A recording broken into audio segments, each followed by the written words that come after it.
जापानमा एक्लै मृत्यु हुने घटनाले गम्भीर सामाजिक चिन्ता बढाएको छ। सन् 2025मा मात्रै 76,941 जना आफ्नै घरमा एक्लै मृत्यु भएको अवस्थामा फेला परेको तथ्याङ्क सार्वजनिक भएको छ। विशेषज्ञहरूका अनुसार यसको प्रमुख कारण जापानमा एक्लै बस्ने वृद्धको संख्या बढ्दै जानु हो। धेरैले विवाह नगरेका, जीवनसाथी गुमाएका वा छोराछोरी टाढा बस्ने भएकाले बुढेसकालमा एक्लै जीवन बिताइरहेका छन्। अर्को ठूलो कारण एक्लोपना पनि हो। धेरै वृद्ध समस्या भए पनि अरूलाई दुःख दिन नचाहने भएकाले सहयोग माग्न हिचकिचाउने गर्दछन्। विशेष गरी अवकाशपछि सामाजिक सम्बन्ध घट्ने भएकाले धेरै पुरुषहरूमा यस्तो अवस्था बढी देखिने गरेको बताइन्छ।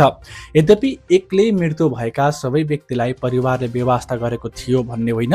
कतिपय अवस्थामा अचानक बिरामी पर्ने, हृदयघात हुने वा अन्य प्राकृतिक कारणले मृत्यु भएपछि 1-2 दिनपछि मात्रै शव फेला पर्ने घटना समेत यसै श्रेणीमा पर्दछ।